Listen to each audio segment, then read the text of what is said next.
Campers, it's me, Ari Lehman, the first Jason Voorhees. From Friday the 13th, I'm here with AJ, and he's got the juiciest slice ready for you. It's dripping with blood. Jason never dies. What makes a horror film kill memorable, terrific, even in some way profound or poignant? Let's explore.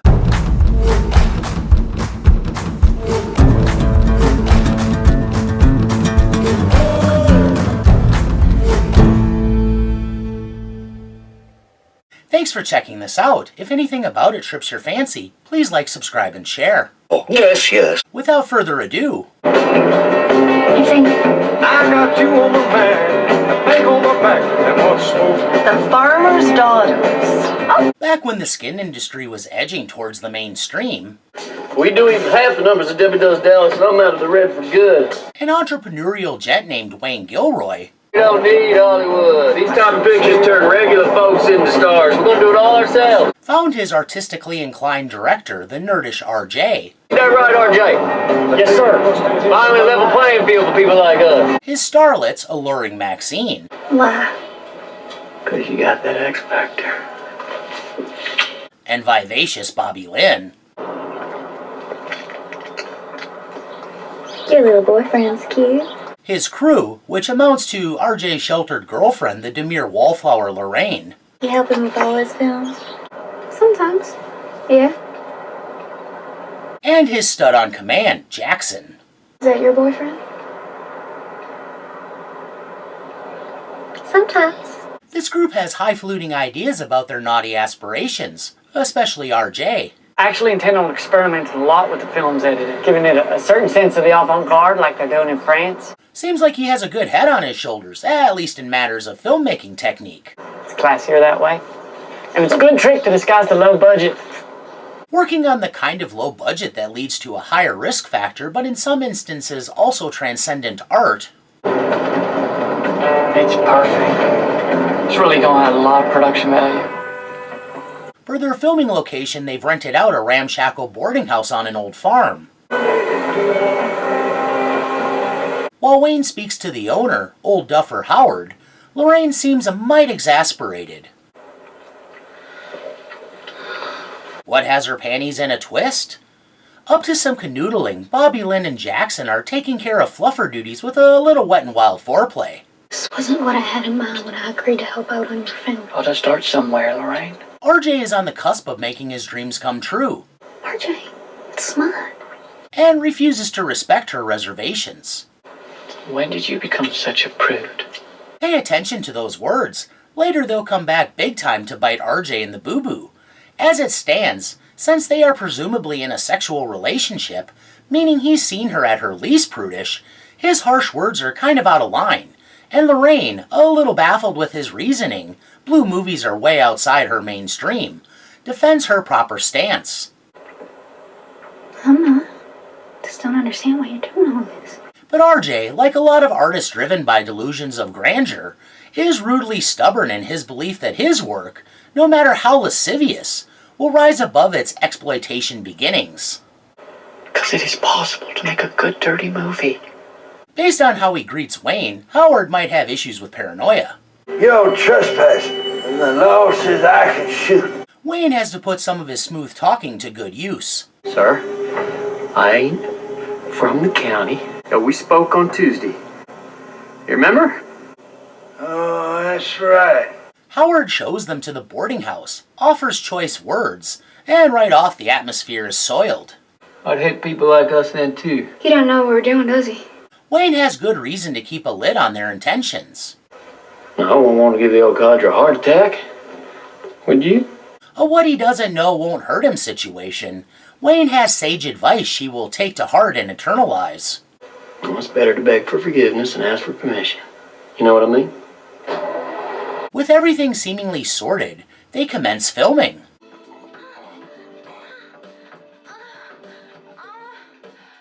A bit of a looky-loo, Lorraine seems to be undergoing some kind of development.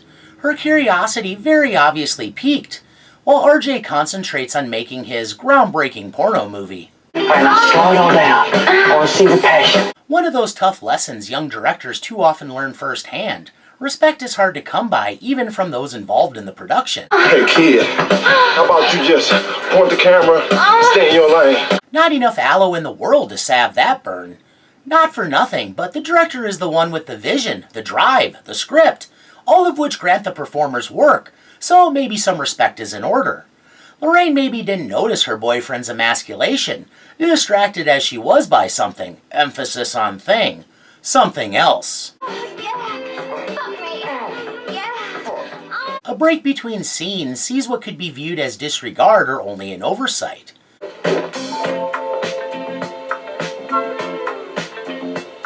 But either way, Lorraine is uncomfortably included in the sex of others in a way she might have once found perturbing, but now finds a little teasing. Next up, Maxine gets a portion. Lorraine's avid and deliberate interest continues. In any case, she doesn't have to look, but where does her concentration remain? The action. That she can't tear her eyes away from the old in and out might be signaling certain submerged peculiarities spilling up, what some might call deeply hidden inner demons or dark curiosities, and others might call concealed personalities or latent desires.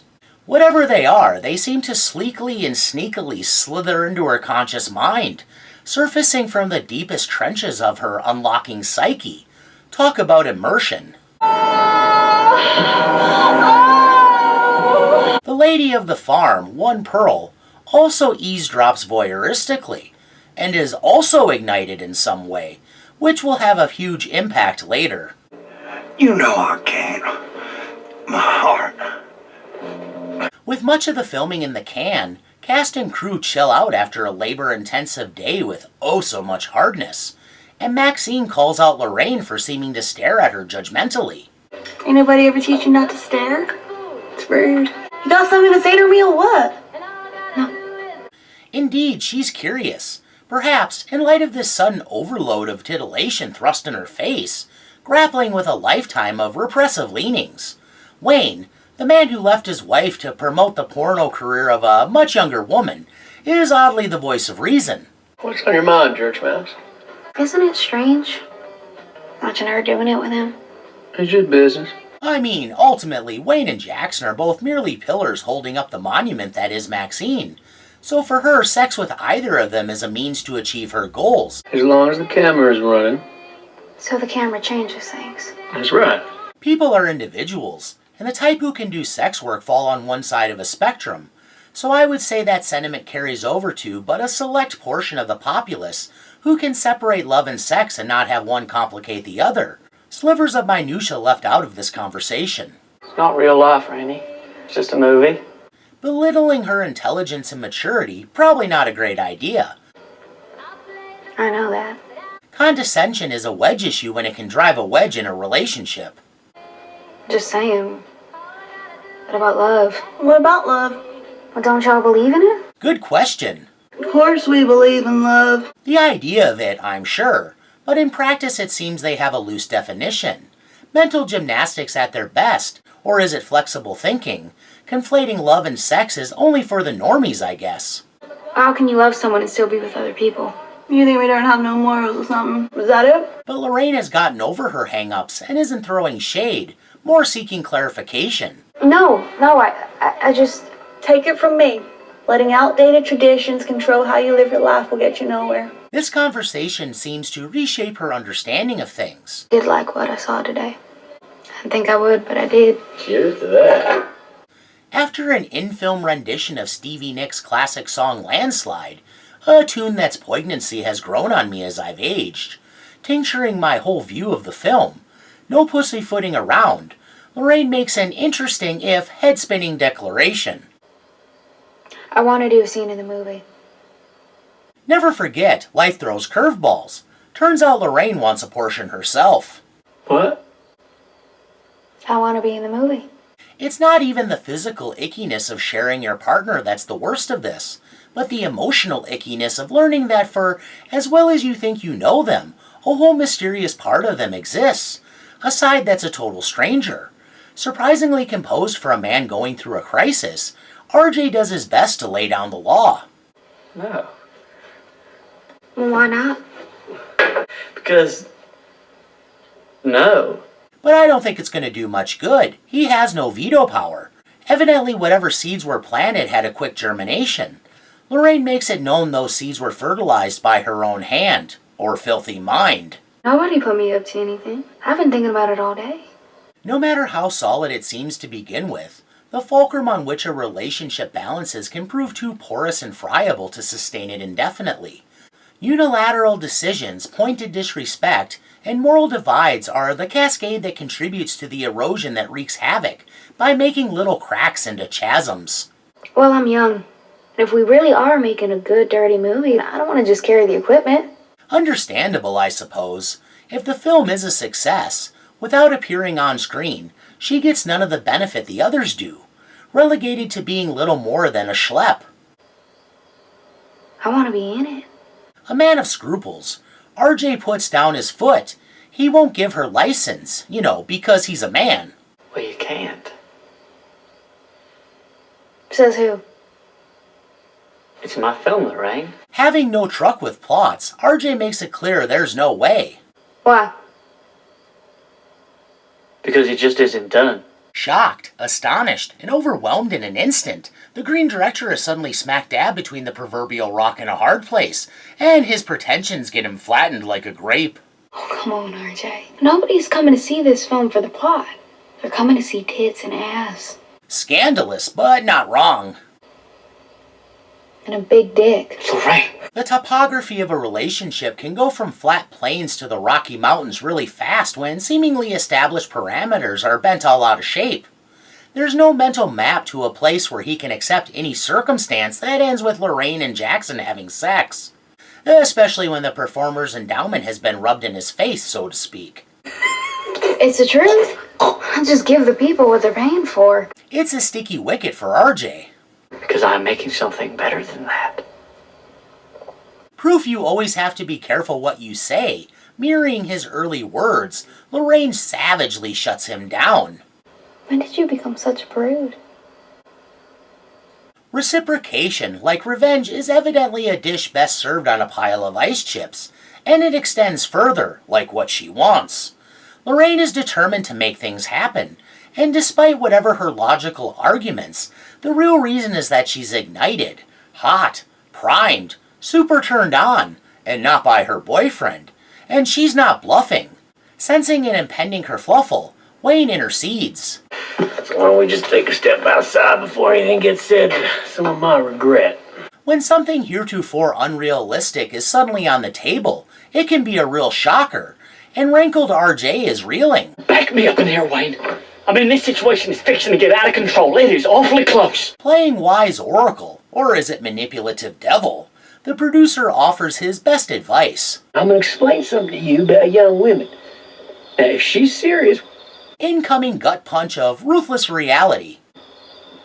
which I suspect she is, well, she's going to do it whether you like it or not. Unraveling in real time, RJ is still in denial and trying desperately to negotiate, to bargain, as if words can prove magical enough to alter a course already set in motion. Lorraine is not like the others in there. She is a nice girl.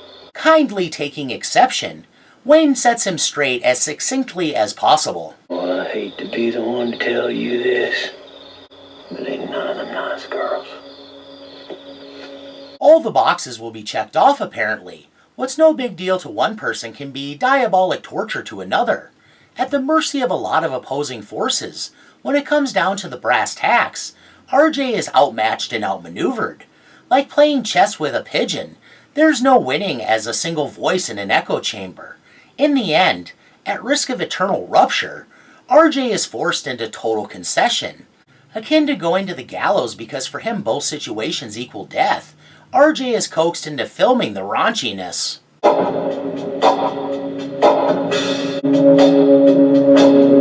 You can actually pinpoint the second when his heart rips in half. Suffice to say, emblazoned with a deep dark shame like a scarlet letter etched on his very soul, in the wake of the No Pan stance, RJ feels dejected and a little melancholic.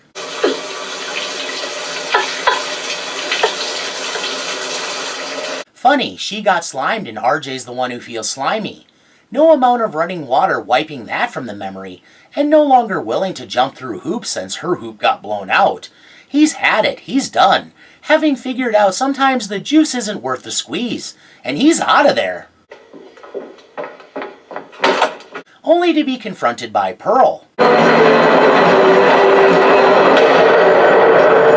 Perhaps unsure of her clarity of mind, he sees to the elderly lady wandering around in the night, while she takes the opportunity to try to initiate some intimacy. As it turns out, Horndog Pearl is an old-school psychopath, already responsible for a whole slew of murders. So when he reacts poorly to her overtures, she does the most sensible thing and kills him on the spot. Meanwhile, Lorraine wakes to find RJ missing. RJ? Goes to seek him out. Instead running into Wayne. Oh, hey. What's going on, Church Mouse? Suddenly afraid to lose her boyfriend. It's RJ. I woke up and he was gone. She expresses an inkling of regret. I felt bad if I hurt him. And makes her desires clear. I want to break up. The audacity!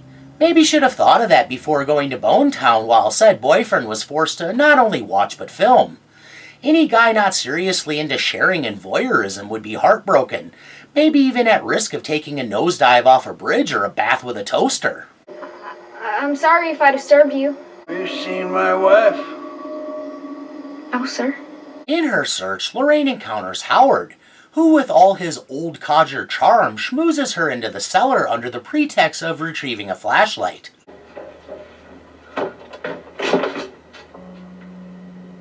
Makes sense, she did get her brains... well, you get the idea.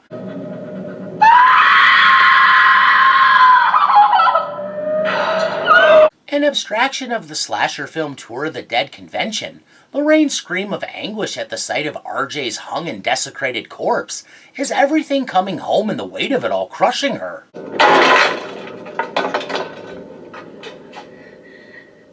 To her credit, she attempts escape, but it goes nowhere when Howard breaks her fingers. Nobody's coming for you! As a slaughter is underway, Maxine hears Lorraine's cries for help and sets her free. For that she gets no appreciation, as the church mouse has metamorphosed into a shrieking shrew. She lays a lot of blame at her feet. I never should have listened to you. This is all your fault. Lorraine, we need to stick together. I hate you. Showing she's not gained much wisdom, suggesting she really did get her brains railed out. She makes a run for it right into the open. I hate you all so much. Lorraine! One blast and she's done for. All her potential ended in a split second. I told her to stay in the damn cellar. But she does get gruesome and ironic post-mortem revenge when her death rattle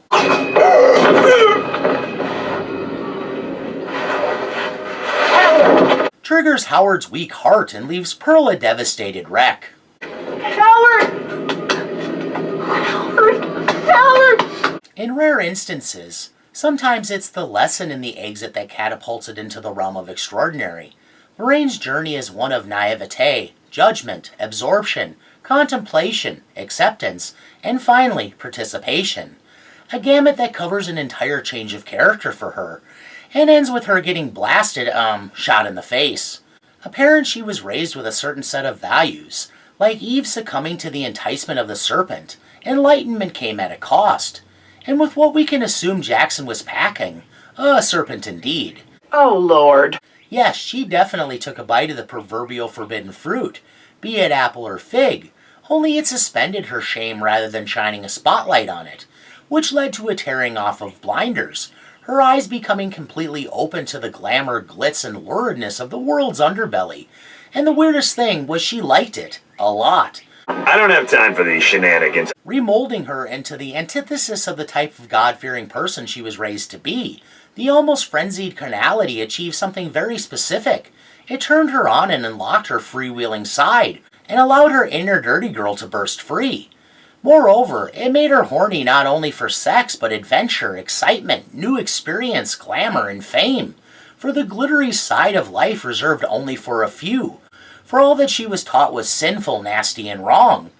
Isn't there a stereotype that when Catholic girls are unleashed they get carried away, even go a little crazy? When Wayne said, "But ain't none of them nice girls."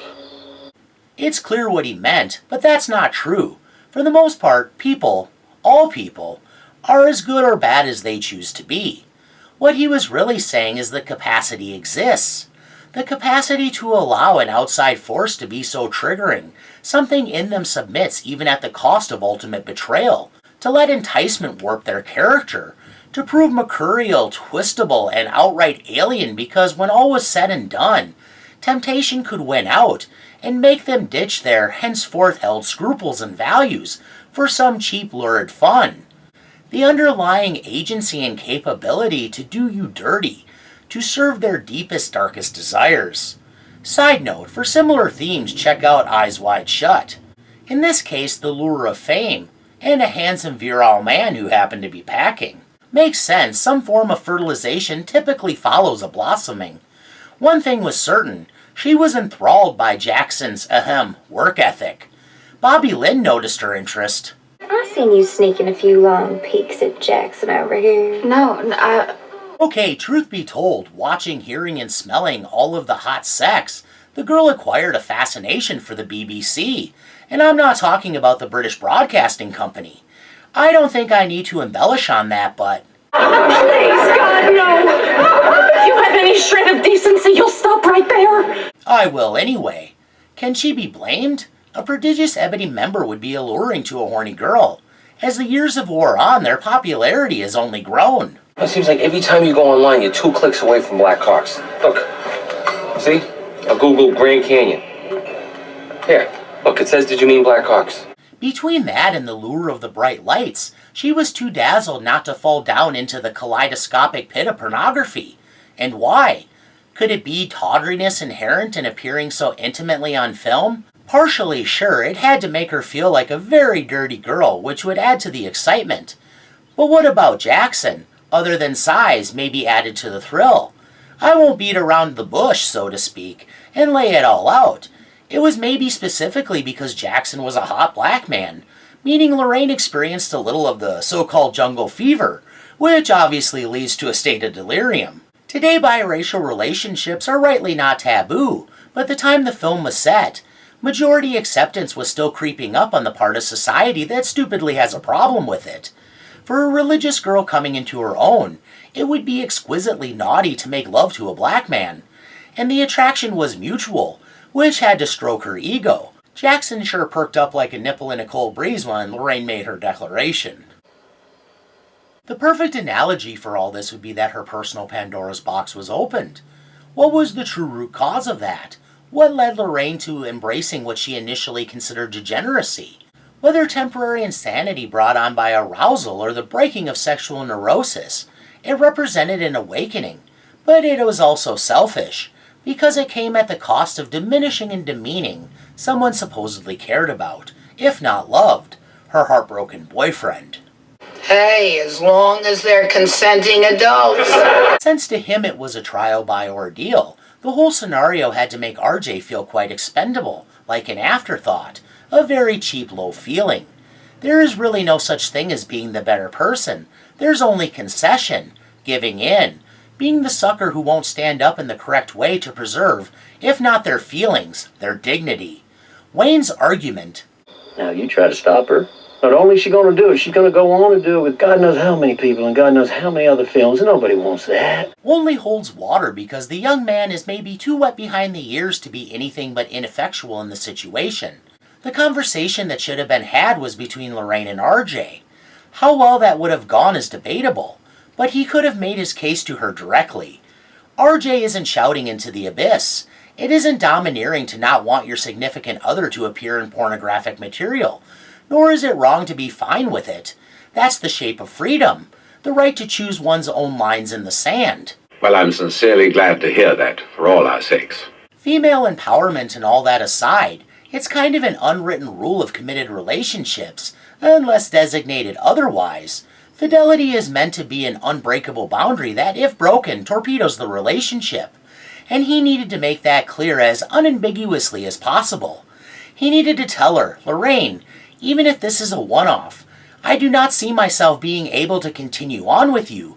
Having been a party to cheating, I in no way condone. Also, he could have alienated the others, subtly denouncing them, by distinguishing how they were a different type of people, more willing to compromise themselves for the sake of attention and profits. That just because some are so willing to sell their integrity cheap, doesn't mean she should be so willing. It's not even a morals thing, more about loyalty, about faithfulness. Some hills are worth dying on. Once the pin was pulled, that grenade was blowing up their union no matter what. He might as well have said his piece. Since you can't reason someone out of a position they didn't use reason to get into, arousal allows for little reason after all. Odds are their breakup would have been imminent, but then all their cards would at least be on the table. Or would it be shrapnel and guts blown to kingdom come? What? The temerity to believe afterward that RJ could move forward with her was the true indicator of Lorraine's immaturity. No doubt she was deliberately defiant. But did she deliberately seek to destroy him? Maybe she didn't deserve to hear straight out how it would imperil their entire connection. Maybe it went without saying since RJ's response was unequivocally pessimistic. Sort of the pinnacle of foolishness to think it would be anything but a relationship ender.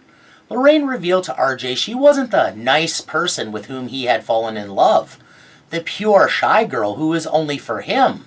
But to be fair, he allowed a narrative to be fed to her to further his own ambitions, and it backfired when she got ideas. The thing of that, though, is that it meant the capacity was always there within her, actually proving in her case Wayne's assertion was correct. That meant once revealed liking or lumping it, because the pussycat was out of the bag, and Lorraine had desires she wanted met with a proper petting. Sorry to bother you. Forget we were ever here.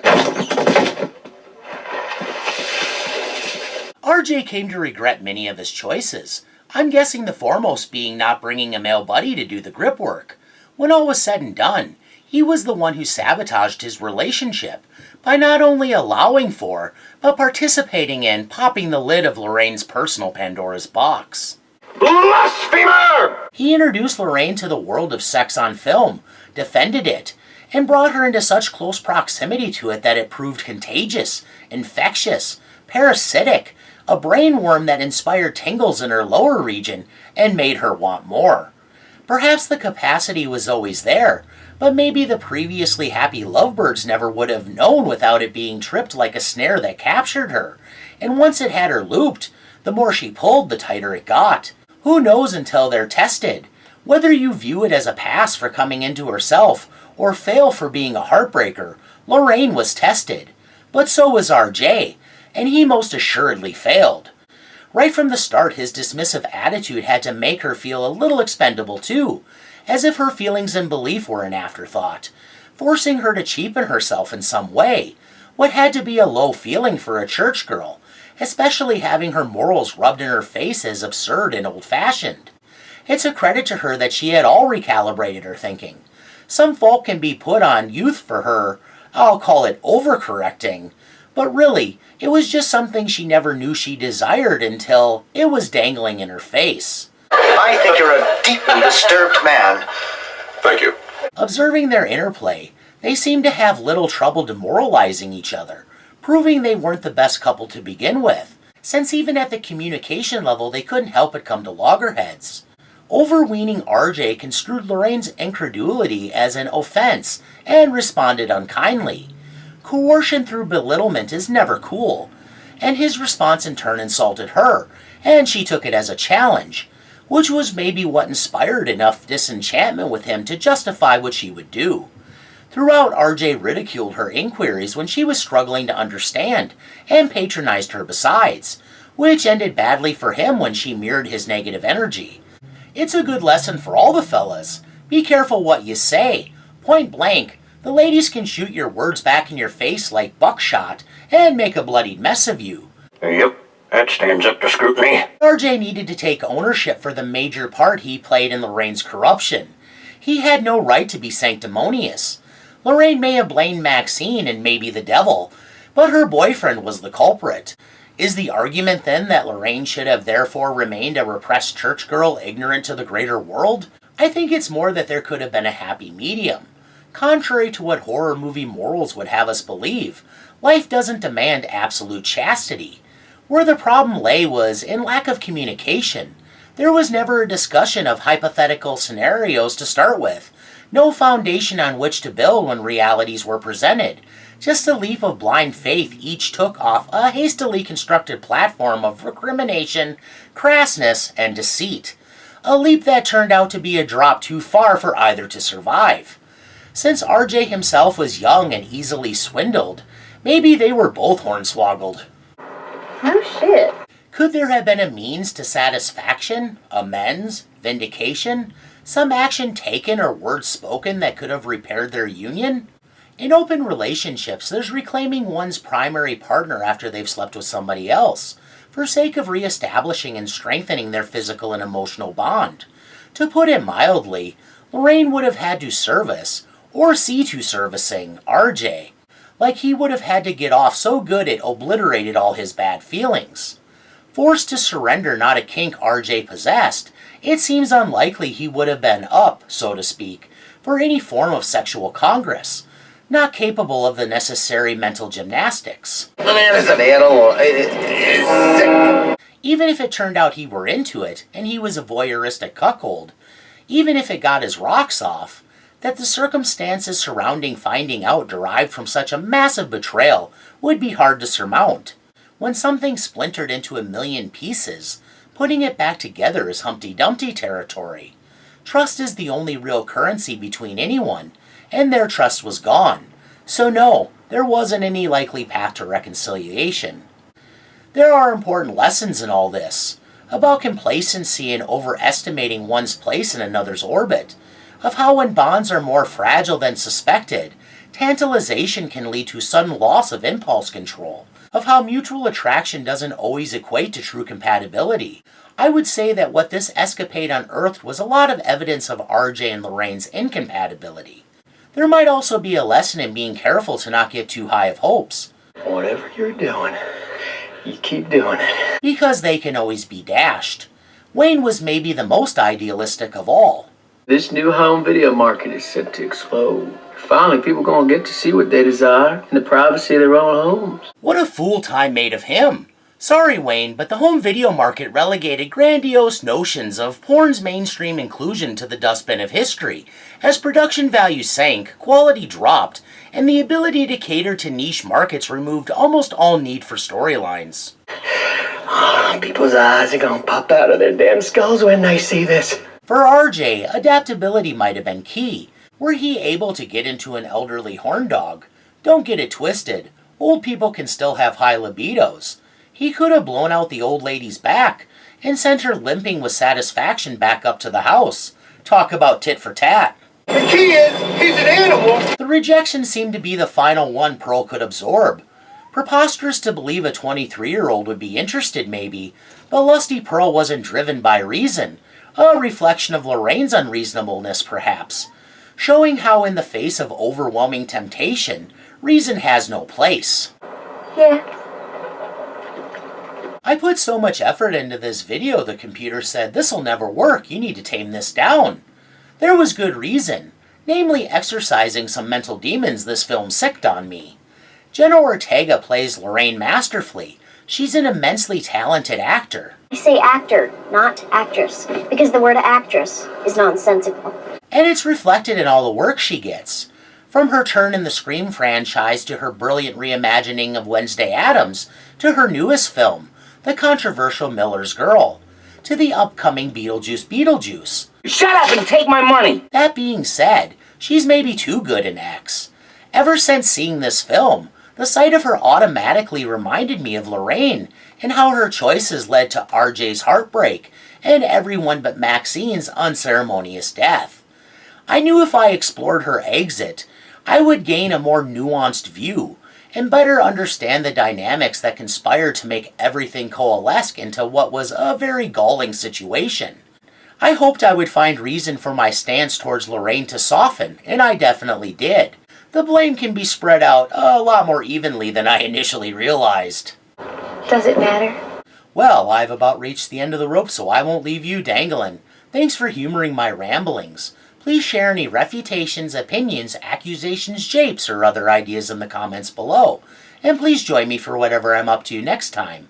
Bye now! Bye, creepy man! Keep it creepy! He's a weird guy. And they can't look away neither. That's right. We're like a foxy car wreck.